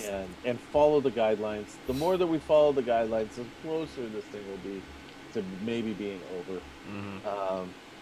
And maybe we can go outside like our Canadian or New Zealand friends. But until that time, here we are. So Yep. It's actually we balance each other out. It's actually we're able to do these group streams, technically these group streams every week. Before we actually used to do group streams at the office too. So I don't know, depending on what's IOA, let's keep our numbers down. We could do more cool things.Maybe we'll bring each other into the studio next time. I don't know, but I don't know. Maybe we'll do what we should do is we should do a live event from the parking lot. From the parking lot. Like in all of us. Well, it would look exactly like this. You guys wouldn't know what it would look like, but for us, we would all be 6 feet away from the parking lot. We could do it in the cloud lounge, and each of us is in one corner. Yes, exactly. They will allow us to do that. In fact, we are actually streaming from It would look exactly like this, and you wouldn't be able to tell, but we would. No, it's really weird. It's a weird situation, and we're trying our best, and that's one of the important things why we're doing this is to really kind of communicate with you guys, and I have to say it's been a really wonderful program. Yeah. It's one of the things I look forward to almost every week. Awesome. That's good to hear. Before we used to only do these live events maybe on a more one-off basis. I used to be the live event. Well, I am the live event guy. But before we would use it to kind of like promote a product seasonally. Like we have CES. That's a big time of the year in January. And really whenever we have big releases, we do live events. But now we do them weekly and we do them multiple days a week. So check out our Friday streams. We're out here to help you guys out for 2 hours. And then on Tuesday, I'm going to sneak this out. We're going to be talking about Orbi Wi-Fi 6 for virtual events. I'm actually going to post a challenge to us. Since TwitchCon is canceled this year. I know. It's so sad. I know. That was my thing. Extra Life is not canceled. Mm. And we could do 24 hours streaming. That's an idea we've had ever since we started the Twitch channel. We might be able to realize it this year since because every year Extra Life is at the same weekend as TwitchCon, which makes it and it makes it impossible for us to do both at the same time. But we actually might be able to have that opportunity. Adrian has a really cool question. Do you all have gig connections? Man, I wish. Not where I live. Not where man. I live. Like I do. I do. I know that's because you guys like you guys are in the urban hip In the cool heart of it. areas. What? You're still somewhere urban, cool. Well, I got lucky because I just I'm moved. in the Mayberry of the Bay Area. Come on, like Alameda is like set the clock 25 years back. Oh and man. that's what Alameda- Yep. we just got rid of DSL. Thank God. Oh no. Yeah, we're out here. I mean, yeah, we're still in California. I'm based out here in the South Bay, so it's like Silicon Valley area.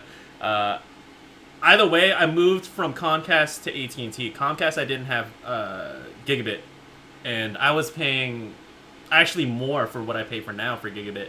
I think I was getting like $250 down, but now I pay $10 less per month, and I get gigabit internet. Yeah, just keep rubbing it in. I know, I'll tell you. It's $50 Are a you month. data capped? They Xfinity just was like just snuck that in this month where they're like, hey guys, we're gonna put the data caps back on. I think we do, but we never hit it. We never do. And they didn't really tell us much about it. It was just more of like, hey, I need to move into a new house. I'm going to be taking over blah, blah, blah, the owner's plan. They're like, oh, okay, so what's your name, blah, blah, blah. Oh, do you want gigabit? Oh, we're going to upgrade you for free. And I'm like, oh, okay, okay. And then after that, that was it. But still, I have to use their fiber modem. I wish I could use a modem that we have, but unfortunately, we don't have anything for fiber. So, Yeah, I'm not capped, but yeah, I have to use their fiber modem too. yeah. So, yeah, that's trades-offs. I don't actually. They did raise their data cap to 1.2. It was 1. So that extra 0.2 really comes in the pinch. But man, you can blow through that if you're watching a lot of 4K stuff. Just download some games. Yeah. It's, and heck, I downloaded some of them. They're like 50, 60 gig for a single game. You can blow through it pretty fast when you're downloading stuff. mm-hmm. That is true. And I actually just upgraded my speed to 600. Wow. That's pretty good. From Nice. 200 with Xfinity. And the interesting thing was it's $20 cheaper. And the thing that infuriates me with Xfinity is that they would have been totally happy with me paying that extra $20 and being an idiot at 200 for the lifetime of me being a customer, because they were like, ha ha ha, sucker.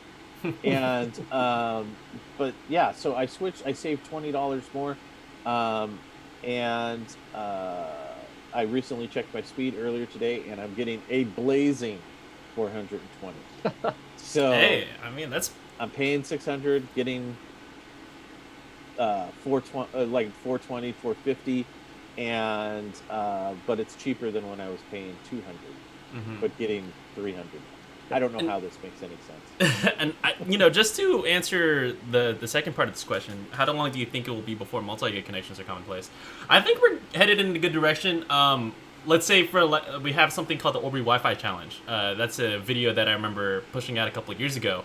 And I remember the speeds that they were getting. This is like 2017 or so. I remember in the video when they filmed it, they were getting like 60 megabits down or 80 megabits down. I think from like 5 or 10 or something.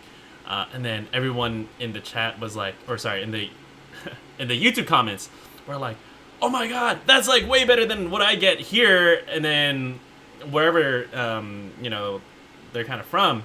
But back then, that was like 60 to 80, and now we're talking about, hey, upgraded from 200 to 400, and it's like, so whatever. Gigabit is like, oh yeah, it was like a free upgrade. I think they're going to start moving towards the future of gigabit. I think probably to the population centers first, but I don't know. What do you guys think? Remember, it wasn't too long ago that like DSL 40 down, 20 up was blazing fast. Yep. And so... And now it's like, you're puttering around like in an old-timey car. So it's also to Adrian's comment, he averages about 500 gigabits a month. He doesn't really game. I fear that my Series X and Game Pass you'll go over. Actually, you probably won't, because gaming data is actually pretty small in the overall sense of things. Mm-hmm. It's just the downloads, and I'm a pretty big user of Game Pass. I download a bunch of stuff at the beginning of the month and the middle of the month, and then I'm like, I'll play it. And if you look into my career, I used to work for a large gaming company. I always check out their games, and I'm always like, oh, crap, crap, crap. But I'll download like a good 10 games a month, and kind of go through and look at them, and kind of weed them out. But on average, it's between 20 gigs and like 70 gigs per download, Mm-hmm. and it seems like that should get me close. But the only times I've ever really kind of gone past my data cap is when my mom's in town and she watches 4K all day long. Yeah, All day long. Yep. it's the Game Pass. She Yeah. blew my data cap in like 10 days. Oh no. Yeah, I do agree. I think it's the Game Pass and downloading individual games it's gonna get you. I think like games of what average are like 50 to 60 to 70, maybe even more than that. Those are usually the big titles. Yeah. If you go to the indie route, it'll be relatively smaller. Like Skater XL was only like maybe 12 gigs. And, was and so that's nice. an amazing game. Sometimes I'll just like not even realize, and then I'll just like be. It goes both ways. Sometimes I'll just be like, oh, I can't wait to download this game, and then I'll download like in 3 seconds, and I'm just like, oh, okay, that's normal. And all of a sudden, I'll just download another game. I'm just like, I'm ready, and then I think it's still gonna be that 3 seconds. All of a sudden, it says 60 gigs, 1.7 hours later, and maybe like if no one's watching Netflix, I don't know. Yeah. But yeah, I get tripped out over that. Adrian has another comment. With Series X games are going to be in 4K, predicting bigger downloads. I have the Xbox X right now, which is in 4K, and it's not significantly bigger than say the regular Xbox that my daughter is using. So yeah, it's about the same amount as far as the downloads. Mm-hmm. It's because the graphics are still going to take about the same amount of with compression and each one of those, there will be a little bit more, but it's not going to be a huge difference. I haven't noticed between the X and the regular Xbox. But I think, but definitely 4K is worth it. It's just it looks so much better. yeah, especially with the new generation. And hey, you never know. I'm just saying. I mean, I think cloud gaming has been kind of like a revolving topic around Netgear, especially when Stadia came out. I'm curious to see like, hey, how far have we really gone like since then? But hey, who knows if multi-gig becomes more common? Multi-gig needs to happen. So for cloud gaming to really take off, two things either have to happen. Like one, multi-gig connections need to come into place, but more importantly, net neutrality, or the data caps have to get like significantly increased. So that way, 4K gaming is then a viable, because with cloud gaming, you're basically watching a 4K movie, even though your inputs are all happening across. But what you're actually viewing is essentially a movie of what your inputs are, and that is like watching, Disney Plus at 4K. And so you are going to see a huge increase in your bandwidth just off of using like a Stadia or any of those services. So the data caps got to go up to make cloud gaming worth it. Yeah, and that's one of the things, going back to what you were talking about on how much data is being used when you're playing online games, is there's very little data that's having to be passed back and forth. It's more of location information as opposed to it having to render things, because everything's rendered locally. Once you start doing cloud only gaming, then all of that stuff has to be pushed out constantly. So you're right, it's going to eat into that data cap a lot faster. Wow. Yeah, honestly, because that's what I was trying to think about. It was like, I never think about my data cap, but I honestly don't want to think about my data cap. But I would still want to keep up with my gaming habits, you know what I mean? It's like, I still want to play Skater XL whenever I want, or SnowRunner, or whatever else I'm playing. And not really worry about, oh, hey, I only got like 200 gigabytes left to game for the rest of the month. Well, you That won't sounds kind think of about it miserable. until after you go over it.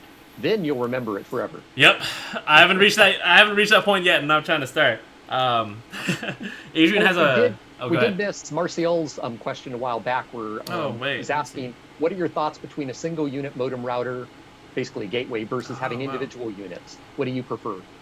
Great. I know what I prefer, but what do you guys prefer?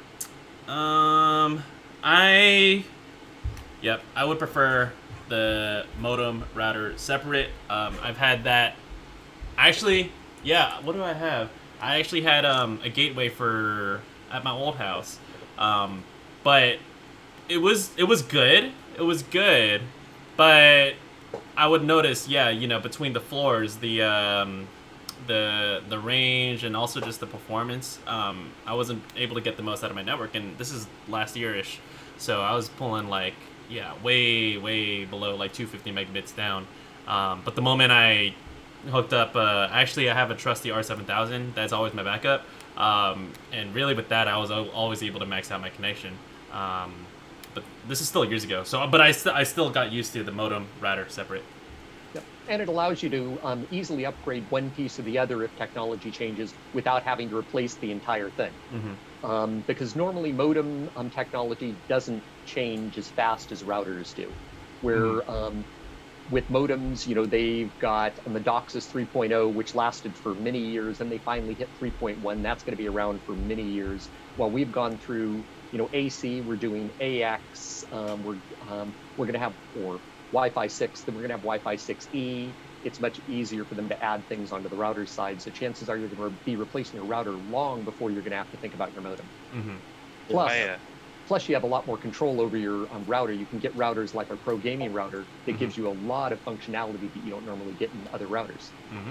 I also suggest having separate units because with firmware on a gateway, even if we have a fix for something, it takes a lot longer to get patched because we have to send that fix to your ISP, and they have to approve it, and then they have to ship out the firmware to you, rather than us releasing the firmware on our website or through the router and you getting it as soon as we release it. There's the long process there, and the ISPs like to control those firmwares for their benefit sometimes. Yeah, especially if it's a gateway or modem that you're getting directly from your ISP. Their lag time on a new firmware is easily 6 months or more. If you go and you're able to replace that and you put in like one of Netgear's modems or gateways, then you'll get the upgrade cycle much faster, because as soon as we release it, then you have access to it on your device. But anything going through your ISP, easily a 6-month lag time. Yeah, if at all. If at all. Because they don't have a lot of incentive to upgrade their firmwares. If the firmware is working well for them and they've qualified it on their system, they really don't want to have to go and change that, because they know that it's all working, so they don't have to worry about customers calling. Yep. So they'll run the same firmware. That's why they run the same gateways for like 6-8 years. You could. I was surprised, coming back to a certain ISP after a few years, and I was like, please make sure you give me the latest, and they sent me the same Motorola surfboard as they had, years before. I was like, what the hell? So with that, I'm very much a modem router. Keep them separated, because like Michael said, you're going to get a lot of run out of your modem. If you future-proof your modem, and get like a little bit more of an advanced modem, you're going to get a little bit more longevity out of it. Routers, because of the nature of Wi-Fi technology, it's rapidly changing. So you're going to get like maybe 2-3 years out of a router, and then you'll swap it out. But what I do is, and Michael, I don't know, you can back me up on this. Is my last generation router is in my closet. I know it works. If my current router breaks, I can pop that in 30 seconds. I'm back on the internet. Yeah. And so when I upgrade from where I am now to whatever next, then 2 generations ago goes to e-waste. This one goes into the closet, and the new router is ready to go. But it also saves me money.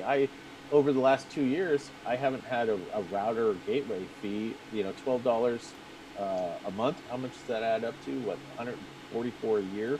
Yep. It's already paid for the router and the modem in 3 years. So. Yeah, it took me a while to switch out my modem that I was getting directly from Comcast, only because I was being lazy. I mean, I work for Netgear. Yeah. But I was being lazy, and about 2.5 years went by, and it's like, okay, fine, I should replace this, because we didn't have great internet connections up here in the Santa Cruz Mountains anyway. And then I thought of how much I'd paid, and that modem, which you could buy off the shelf for maybe about $70, I had spent about $240 during the lifetime that I had that modem. Yeah. So blowing through cash, and I hate wasting money, and that was a huge waste. Huge waste. Man. And I will say I am with you on the it took me a while before I also swapped out my modem, because they do not make it easy. No. As much as they like to say that, just go to the website and put in the MAC address, it will still not work. You have to call somebody, and because of they have the same issues that we have with COVID. A lot of their staff is working from home, and they've extended hours and stuff like that. So getting a hold of somebody is nigh impossible. Yep. And so it's made it a lot of fun for upgrading. But if you stick with it, it will be worth it. Yep. Then I do want to address Adrian's comment on any thoughts on xCloud not working on iOS, which is really recent.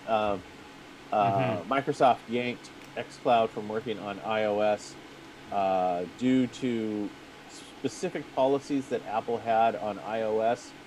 They won't say what it is, but considering that Epic got Fortnite kicked off of iOS, and they're if hounded. you haven't seen Epic's immense, if not no pun intended, or actually pun intended, epic troll of Apple's I didn't see this one. 1984 commercial.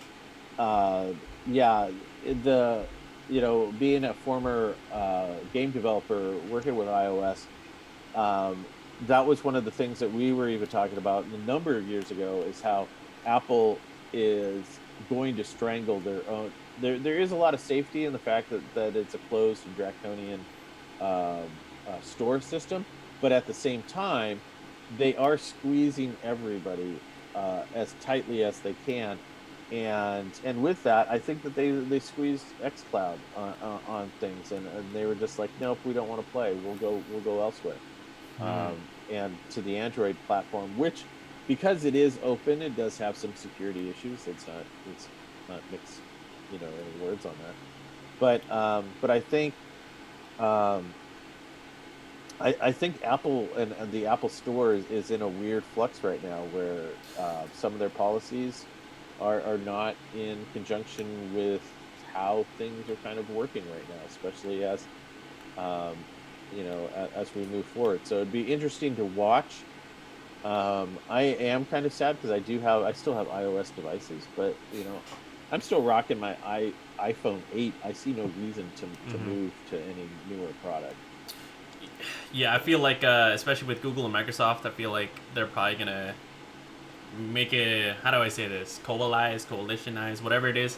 They had, the Surface Duo come out, and then they were like, oh, hey, we're going to partner up on here. But I'd imagine, hey, they could kind of go on full force and just say, hey, you can only play with us. If you want to play with them, you can't play with us, kind of thing, Yeah, and Adrian is correct. Yeah, yes.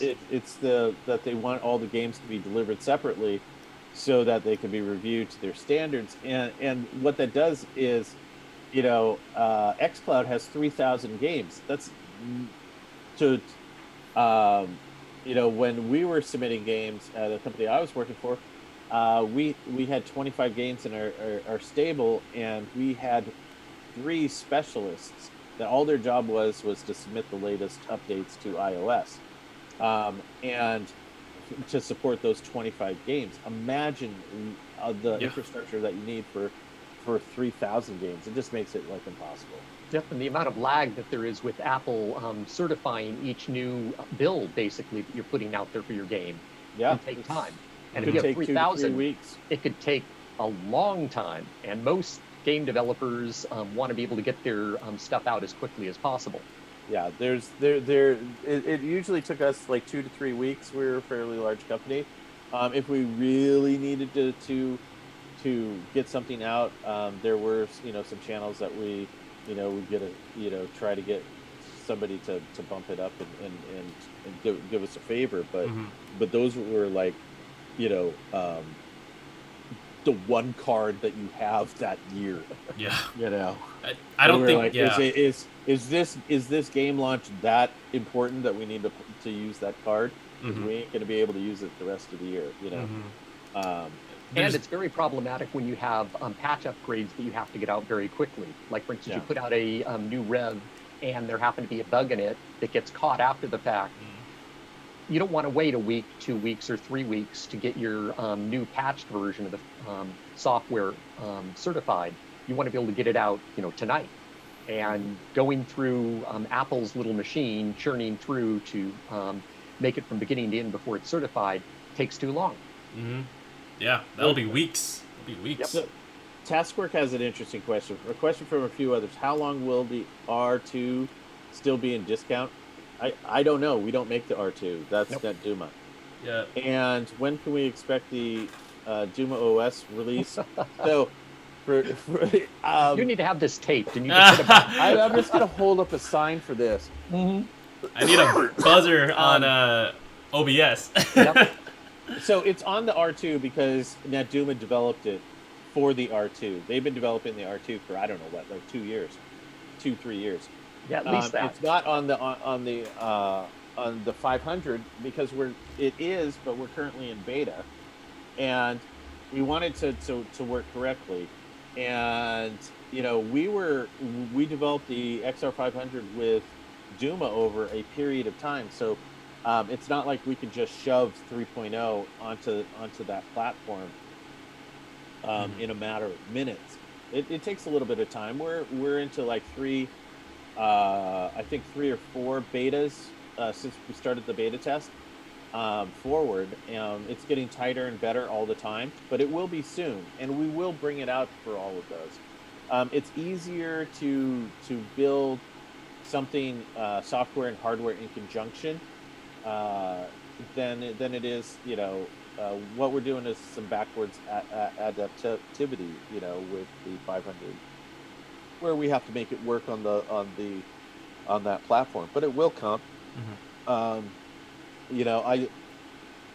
If I was to have a choice between the R2 and the 500, I pick the 500 any day of the week. Even though the R2 has Duma 3, it's just not as powerful. It like the MPG routers are way more powerful hardware. So if you just go apples to apples, they're like the R2 is about the same tech specs as the 300. Yep. So just compare it. Do you want a Duma hardware or you want Netgear hardware? That's really kind of at the end of it. And just a shout out, so we do have 10 minutes, or like technically less than 10 minutes left. So if anyone is just joining or wants to sneak in a last minute question, this is your time before we stop the show at 2 p.m. Pacific time. We got one from Shady Joker. Again, appreciate all these comments. I love it. So much fun today, guys. Thank you for the help. Anything that we should know about coming up, I'll tell you in a second. And Ben, this one's for you. I'm waiting on that friend request. Oh, yeah. So I got 2. Waiting for that friend request on Warzone. Yeah, let me see what I can do. I keep my friends list pretty tight on Xbox. I have been playing with a couple of actual pro players, which has been pretty fun. I'm usually at the bottom of the, towards the bottom of the stack, but it's definitely upped my game. Task work, Can you say if it's weeks or months before 3.0 release? Woo! Man, weekly I months. can't. It's not going to be. It's going to be closer to weeks than it is going to be towards months. How's that? Yeah. It may be a combination of weeks and months. But I can't really say. The lawyers will drag me off. So You're gonna stop the show. Just gonna stop the show. Just And- talking weeks, Yeah, 42 weeks. And but it's going to be sooner than later. I'll say that. Mhm. I can say that it's coming along pretty nicely, and I'm using. I'm one firmware behind. I've got to update to the latest firmware, but it is coming. It's coming together pretty nicely.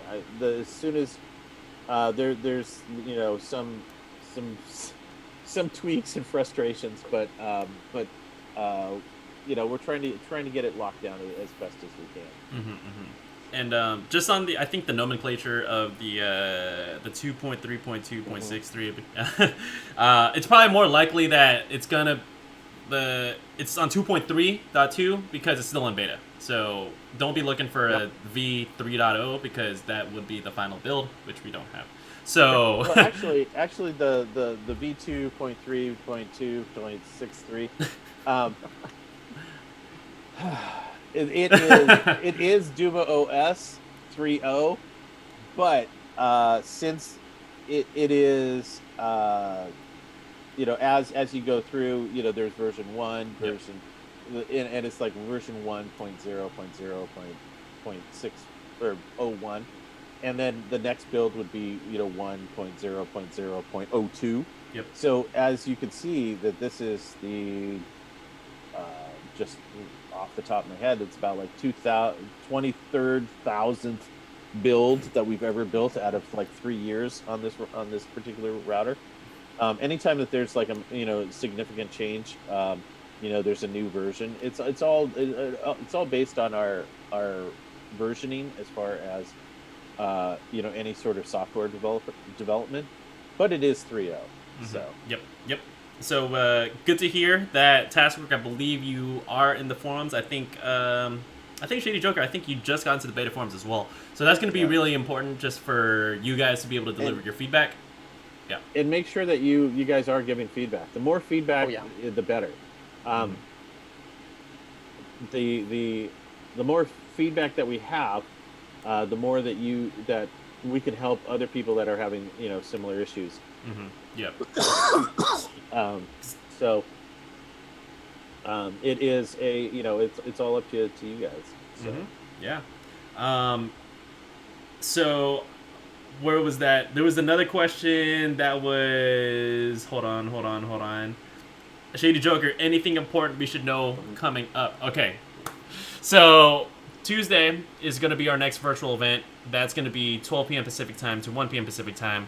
We're going to bring in the director of product management. He's going to be focused mainly on Orbi.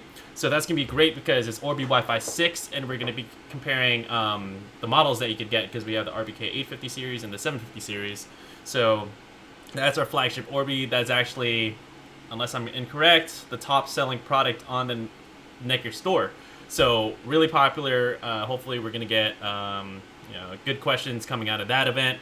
And wow, we have some really cool things. Like I can't even say what we're doing in 2 weeks because it's not public yet. I'm gonna get in trouble. So just like Ben, it's just gonna be just stay tuned-ish.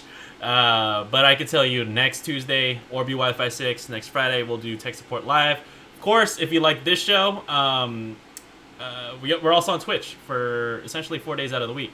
So check into twitch.tv/NighthopperGaming if you just want to hang out with us a little bit more casual. I'm going to be playing SnowRunner. Ben is playing Skater XL today. That's what we got going on today. I am at 4 o'clock today. I'm going to be playing. I got my new, my old new capture card back. So I'm back in the business. I got a new desk. I'm all set up for streaming. I'm excited. Like there are, man, like if we could, we tell the world some of the exciting things that we do. It's definitely, Yep. hang on to your I guess boots or whatever in the next few days or a few weeks, because we've got some really exciting things coming up. Yep.